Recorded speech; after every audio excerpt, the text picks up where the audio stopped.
আব্দুল্লাহ, যুগ্ম সমন্বয়কারী এনসিপি শ্রমিক ইউনিয়ন কেন্দ্রীয় কমিটি। আমি মানিগঞ্জের ছেলে, আমি থাকি নবীনগর পল্লী বিদ্যুৎ 1 এই এলাকায়। এটা আমার সার্ভিস এলাকা। তো আমরা বিগত সময়ে বিদ্যুতের সার্ভিস খুব খারাপ পাই।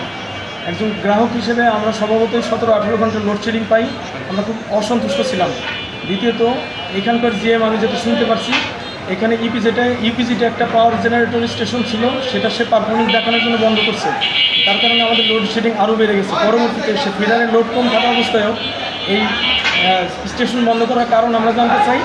এবং ওনাদের ভিতরগত কিছু লোকজন এখানে এই বিষয় নিয়ে আমাদের সাথে বাদ বিতণ্ডা তৈরি হওয়ার এক পর্যায়ে ওনারা আমাকে হুমকি দেয় ব্যক্তিগতভাবে। সে বলে যে জাহাঙ্গীরনগর ইউনিভার্সিটিতে তার 500 ছেলে পেলে সবসময় রেডি আছে হিসেব করে তার সাথে কথা বলতে, এবং সে তার আনসারের বিষয়গুলো দিয়ে হুমকি দেয়।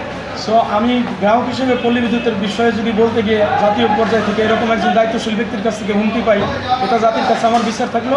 এখানে আর্মির লোকজন উপস্থিত ছিল, তাদেরকেও আমরা বিষয়টা জানাইছি।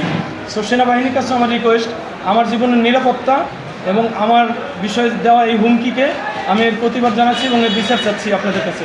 সবাই ভালো থাকবেন, আমাদের জন্য দোয়া করবেন। সাধারণ মানুষ আমরা ন্যায়ের পক্ষে, ন্যায্যতার পক্ষে আমরা আমাদের অধিকার ফিরে পেতে চাই। ধন্যবাদ সবাইকে।